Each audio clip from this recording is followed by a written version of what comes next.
مدارس زندہ باد. بسم اللہ الرحمن الرحیم. الحمد للہ رب العالمین والصلاة والسلام علی سید الانبیاء والمرسلین وعلی آلہ وصحبہ اجمعین.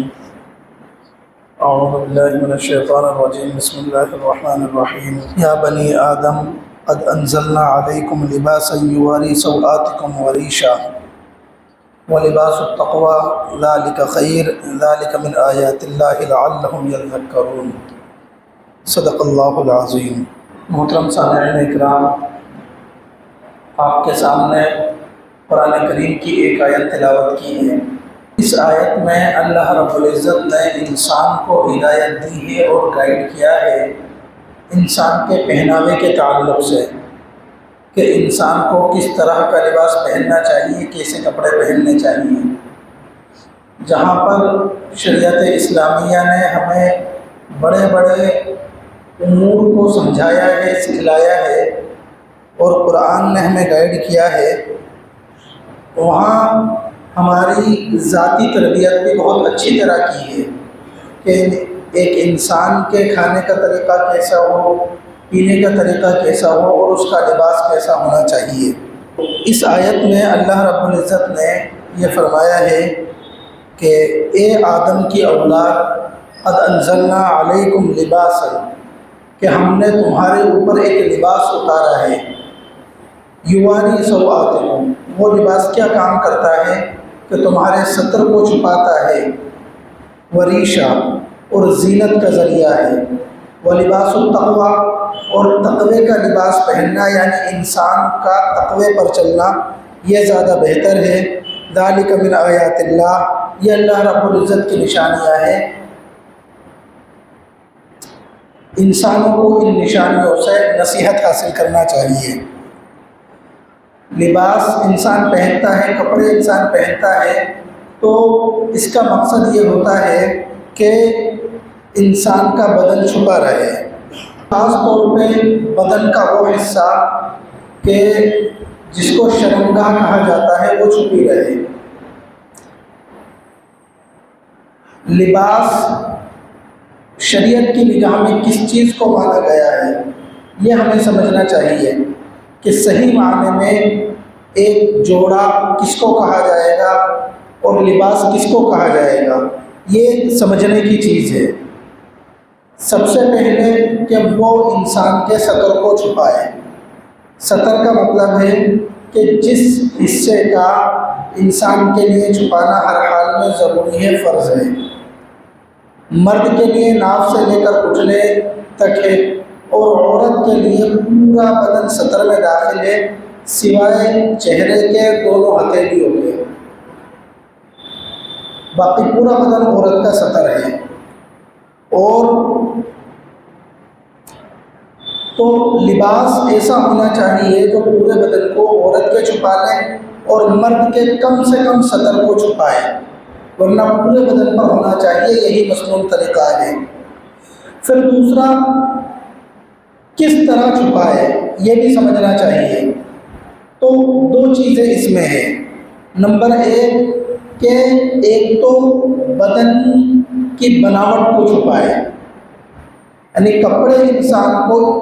ایسے پہننے چاہیے کہ وہ اتنے ڈھیلے ہوں کہ انسان کا بدن کس طرح بنا ہوا ہے، کہاں پر بدن میں اٹھان ہے، کہاں پر بدن کی ڈھلان ہے، یہ چیز چھپی رہے تو حقیقت میں وہ لباس ہے. اگر وہ اتنا ٹائٹ ہے کہ پورا بدن اس میں ابھر کر آ رہا ہے کہ آسانی سے بدن کا ابھار معلوم ہو جاتا ہے کہ یہ انسان کے بدن کا فلاں حصہ ہے اور یہ فلاں حصہ نہیں ہے، تو وہ لباس شریعت کی نگاہ میں نہیں ہے.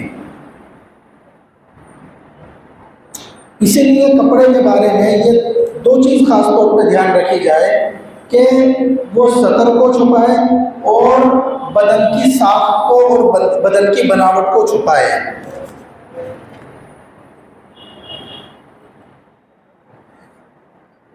اب جو لباس ایسا ہو کہ جس لباس میں نہ تو بدن کی ساخت چھپ رہی ہو، نہ بدن کا سطر چھپ رہا ہو انسان کا، تو وہ لباس کی حقیقت میں داخل نہیں ہے۔ اب آج ہم اس چیز کو دیکھیں کہ جو لباس چل رہے ہیں، عام طور پر جو کپڑے پہنے جاتے ہیں ان کے اندر بہت ساری کمیاں پائی جاتی ہے۔ مثال کے طور پہ فیشن کے نام پہ بعض لوگوں کی پینٹ پھٹی ہوئی ہوتی ہے، اور وہ پینٹ اگر انسان کے سطر کے حصے میں سے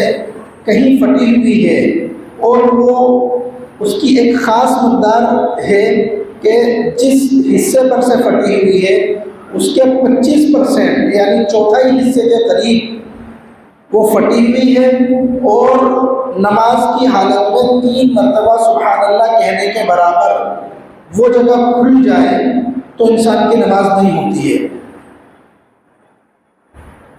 اسی طرح ہمیں دھیان رکھنا چاہیے کہ انسان جب نماز پڑھے تو وہ انسان جب پہنا جب تو لباس صحیح ہے، لیکن جب رکوع میں گیا تو لباس تھوڑا سا نیچے سے رکھ گیا، پینٹ نیچے ہو گئی، شرٹ ہے وہ اوپر ہو گیا، اب سطر غلیظ جو ہے وہ کھل گیا، اور پورا رکوع کھلا ہوا ہے نماز گئی، پورا سجدہ کھلا ہوا ہے نماز گئی۔ اب وہ لمبی لمبی نمازیں انسان پڑھتا رہے، لیکن اگر سطر ہی مکمل چھپا ہوا نہیں ہے، اگر نماز شروع کرنے سے پہلے ہی سطر کھلا ہوا تھا، کپڑا پھٹا ہوا تھا فیشن کے نام پہ یا کسی بھی طرح سے سطر پر سے، مرد میں اٹھنے سے لے کر ناف تک اور عورت کے بدن میں سے کہیں سے بھی وہ پھٹا ہوا تھا، کھلا ہوا تھا، تو وہ نماز ہی شروع نہیں ہوئی، اور نماز کے بیچ میں اگر سطر کھل گیا تو پھر نماز بیچ میں سے گئی۔ اب انسان اپنے آپ میں یہ سوچتا رہے کہ میری نماز ہو گئی، میں نے فجر بھی پڑھی ہے، میں نے جمعہ بھی پڑھا ہے، عصر بھی پڑھی ہے، مغرب بھی پڑھی ہے، لیکن اس کی نماز نہیں ہوئی۔ اس لیے ہمیں اپنے لباس کے بارے میں بھی اس چیز کا دھیان رکھنا چاہیے کہ وہ اسلامک لباس ہو، جس سے ہمارے بدن کا ابھار بھی چھپے، اور وہ اتنا ڈھیلا ہو اور ایسا ہو کہ کم سے کم رکوع اور سجدے کی حالت میں بدن کہیں سے کھلے نہیں۔ اسی طرح ایک عام غلطی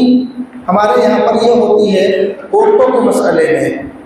کہ عورتوں کا جو سطر ہے وہ بتلایا کہ صرف چہرے کا یہ حصہ، یہ دونوں ہتھیلیاں، زیادہ سے زیادہ دونوں پیر یعنی پنجے، ورنہ صرف چہرے کا حصہ اور دونوں ہتھیلیاں یہ کھلا رہے تو اس کی کسی حد تک اجازت ہے، باقی پورا بدن عورت کا سطر میں ہے، وہ چھپانا عورت کے لیے ضروری ہے۔ چہرے کا سامنے کا حصہ، دونوں ہتھیلیاں اور دونوں پنجے، ان کے علاوہ سب کا چھپانا ضروری ہے۔ اب عام طور پہ ایک فضا یہ بن گئی ہے کہ سر کے بالوں کو، ہمارے یہاں عورتوں میں بھی ایک ذہنیت یہ بن گئی ہے کہ یہ سطر کا حصہ نہیں ہے، اسی لیے بڑی بڑی بچیاں ہو جاتی ہیں، لیکن گھر والوں کی طرف سے ان پر یہ تنبیہ نہیں ہوتی کہ بھائی آپ کو اپنا سر ڈھکے رکھنا ہے،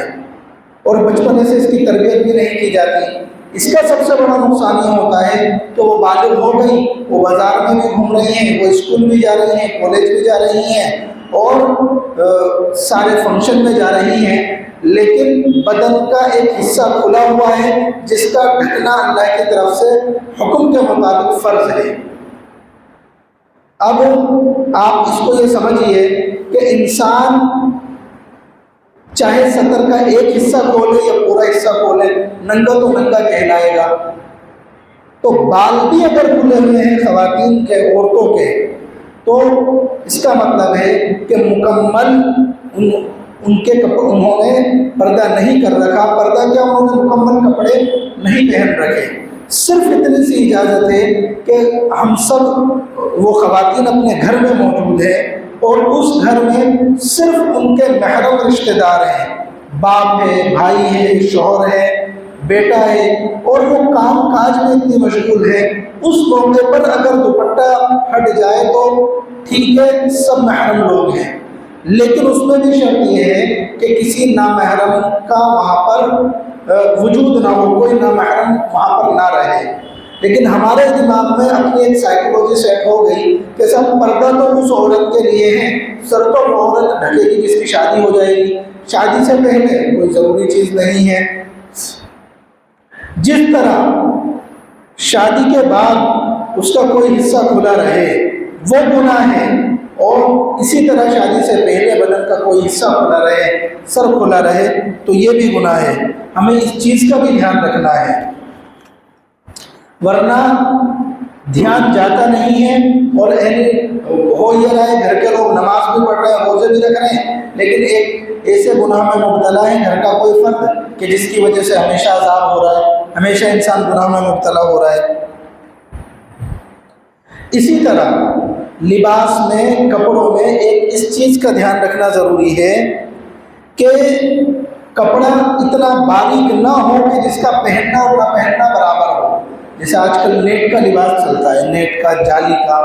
اب وہ پہن لیا تو بھی کوئی فائدہ نہیں ہے، اور نہیں پہنا تو انسان ننگا ہے ہی۔ اور خواتین میں نیٹ کا بہت زیادہ فیشن ہے۔ حدیث شریف کے اندر آتا ہے صنفان من اہل النار، دو قسموں کے بارے میں لوگوں کی بتلایا گیا ہے کہ وہ دونوں جہنم میں جائیں گے، جن میں سے ایک کیا ہے، نساء کاسیات، ایسی عورتیں جنہوں نے کپڑے پہن رکھے ہیں، عاریات، کپڑے پہن کر بھی وہ ننگی ہیں، کپڑے پہن کر بھی وہ ننگی ہے، ممیلات، دوسروں کو اپنی طرف مائل کر رہی ہیں کہ ہمیں دیکھو۔ بھائی اس کا کیا مطلب ہے؟ جب بدن کی نمائش کی جا رہی ہے تو دوسروں کو دعوت دی جا رہی ہے، اور کیا ہے، مائلات، وہ خود جو ہے نا دعوت دینے کی وجہ سے ایک یہ ذہنیت بنا چکی کہ مجھے، میری طرف لوگ مائل ہوں، خود یہ ذہنیت بنا چکی ہیں وہ عورتیں، اور دوسروں کو اس عمل کی طرف بلا رہی ہیں کہ آؤ آؤ میری طرف۔ حدیث میں آتا ہے لا يدخلن الجنہ، وہ عورتیں جنت میں نہیں جائیں گی، اور جنت میں جانا تو بہت دور کی بات ہے، ولا یجدن ریحھا، جنت کی خوشبو تک ان کو نہیں ملے گی، وَإِنَّ رِيحَهَا لَيُوجَدُ مَسِيرَةَ كَذَا وَكَذَا، اللہ کے نبی نے فرمایا بہت دور سے جنت کی خوشبو چلی جائے گی، یعنی ان کے آس پاس کے جو ایریا ہے اس ایریے سے بھی کافی دور جنت کی خوشبو نہیں رہے گی، بلکہ یہ عمل ان کا دیکھ کے کہ وہ کپڑے پہننے کے باوجود ننگی ہیں چلی جائے گی۔ اتنی بڑی وعید ہے اور اتنی سخت بات ہے، اس لیے ان چیزوں کا ہمیں دھیان رکھنا چاہیے۔ تو ایک چیز تو یہ ہوئی کہ لباس کا جو مقصد ہے وہ یہ ہے کہ انسان کا بدن چھپا رہے، دوسرا کپڑے پہننے کا اور لباس کا مقصد ہے وہ یہ ہے کہ انسان کپڑے کو پہن کر خوبصورت لگے۔ خوبصورت لگنے کا مطلب یہ ہے کہ انسان مہذب لگے اور اچھا لگے، تاکہ وہ بے ڈھنگا معلوم نہ ہو۔ چونکہ جو انسان بے ڈھنگا معلوم ہوتا ہے، آپ نے کسی کو دیکھا کہ اس کا اوپر اس نے مرد کا لباس پہن رکھا ہے، نیچے عورت کا لباس پہن رکھا ہے، آپ دیکھ کر کیا کہیں گے، یار پاگل آدمی ہے کیا؟ آپ نے دیکھا اوپر کچھ بھی نہیں پہن رکھا لیکن صرف نیچے کا پہن رکھا ہے، وہ بھی ادھورا پہن رکھا ہے، تو بھی وہ بے ڈھنگا لگے گا۔ تو لباس کے پہننے کا مقصد یہ ہے کہ انسان مہذب لگے اور یہ لگے کہ یہ ایک اچھے گھرانے کا انسان ہے، بے ڈھنگا نہ لگے۔ اسی طرح اس کا جو لباس پہن رہا ہے، لباس تو بہت عمدہ ہے، اچھا بھی ہے، لیکن کپڑے گندے ہیں، یا کپڑوں میں سے پسینے کی یا کسی اور چیز کی بدبو آ رہی ہے، ایسا بھی نہ ہو، اس چیز کا بھی خیال رکھا جائے۔ چونکہ لباس کا ایک مقصد ہے انسان کا مہذب دکھنا، تاکہ دیکھنے والوں اس سے نفرت نہ کریں۔ چونکہ اللہ رب العزت نے اس امت کو دوسروں تک اسلام کے پہنچانے کی ذمہ داری دی ہے، اور انسان دوسروں کو اسلام کے بارے میں بتائے گا تو اسی وقت جب وہ خود اس قابل ہو کہ لوگ اس کو دیکھیں اور اس کو سننے کے لیے تیار ہوں۔ اب کوئی بیوقوف آدمی ہے، پاگل آدمی گھوم رہا ہے، کپڑے بھی آدھے ادھورے ہیں، گندے ہو رہے ہیں، بدبو آ رہی ہے، اور وہ کہے گا لوگوں میری بات سنو، لوگوں میری بات سنو، کون سنے گا اس کی بات؟ آپ بہت سارے لوگوں کو دیکھتے ہوں گے ایسے گھومتے ہوئے۔ اس لیے لباس انسان کا اچھا ہو، مہنگا ہونا ضروری نہیں ہے، صاف ستھرا ہو اور لباس اچھا ہو۔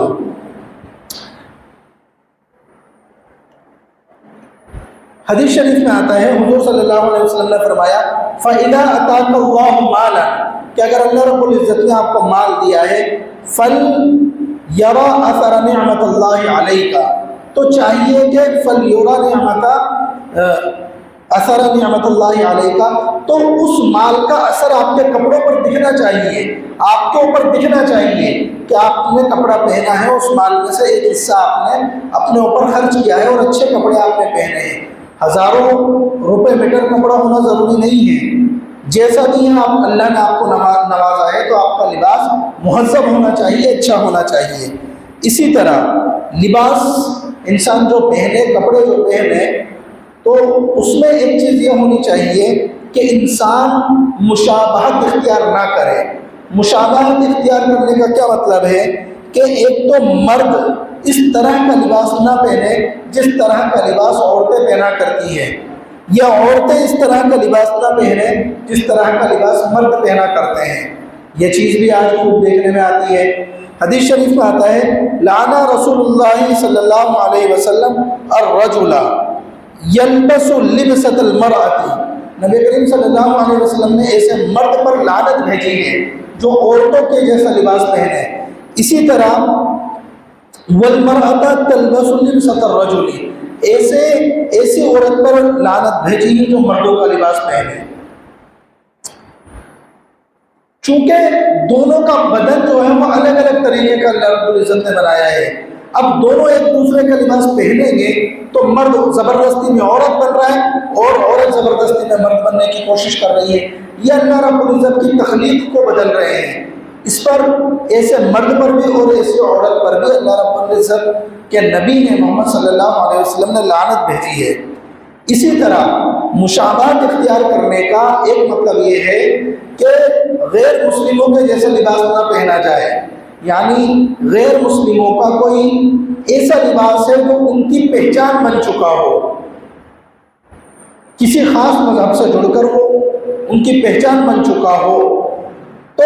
اس لباس سے بچنا چاہیے۔ کیوں؟ کیونکہ آپ ہیں تو مسلمان، لیکن اس لباس کے ذریعے سے یہ پتہ چل رہا ہے کہ آپ اسلام کے اوپر سیٹسفائیڈ نہیں ہیں، آپ اسلام پر مطمئن نہیں ہیں، اس لیے غیر مسلموں کے جیسا لباس بھی نہیں پہننا چاہیے۔ حدیث شریف میں آتا ہے لیس منا من تشبہ بغیرنا، جو مسلمانوں کے علاوہ کسی اور سے مشابہت اختیار کرے وہ مسلمانوں میں سے نہیں ہے، یعنی وہ اس کا اسلام اور ایمان مکمل نہیں ہے۔ اسی طرح تکبر کرنے والوں کے جیسا انسان لباس نہ پہنے، جو لوگ گھمنڈی ہوتے ہیں ان کے جیسا لباس نہ پہنے، کہ انسان بعض مرتبہ کسی کو دیکھتا ہے ایک خاص قسم کا گیٹ اپ بنا لیتا ہے کہ صاحب میں نے فلاں جگہ فلاں بھائی کو دیکھا تھا، فلاں گنڈے کو دیکھا تھا، اس نے ایسا لباس پہن رکھا تھا تو میں ایسا لباس پہنوں گا تو میں بھی گنڈا لگوں گا، میں بھی ہسٹی شیٹر لگوں گا۔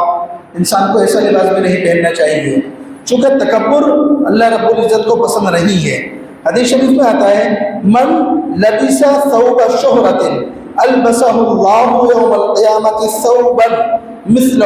ثم یلہب فیہ النار، جو شہرت کے لیے کسی لباس کو پہنے گا، تکبر کے لیے کسی لباس کو پہنے گا، تو قیامت کے دن اللہ تعالیٰ اس کو ایک لباس پہنائیں گے، اور وہ کیسا ہوگا کہ اس جو دنیا میں لباس پہنا تھا ویسا ہی لباس ہوگا، اور پھر اس لباس میں آگ جلا دی جائے گی، آگ بھڑکائی جائے گی، جس سے اس انسان کا پورا بدن جلے گا۔ اسی طرح مردوں کے لیے ریشم کا لباس پہننا بھی حرام ہے۔ اس انسان جو بھی لباس پہنے، مرد حضرات یہ دھیان رکھیں کہ وہ کپڑا ان کا ٹخنوں سے نیچے نہ جائے۔ حدیث شریف میں آتا ہے ما اسفل من الکعبین من الازار، کہ ازار کا یعنی شلوار کا، پجامے کا یا پینٹ کا جو حصہ بھی ٹخنے سے نیچے لٹکے گا اس کے بارے میں آتا ہے ففی النار، وہ حصہ جہنم میں جلے گا۔ اسی طرح جب انسان کپڑے پہنے تو مصنون دعاؤں کا اہتمام کرے۔ یہ موٹے موٹے آداب آپ کو بتلائے گئے ہیں، ان کے علاوہ چند اہم باتیں اور ہیں جو لباس کے تعلق سے ہمیں دھیان رکھنی چاہیے۔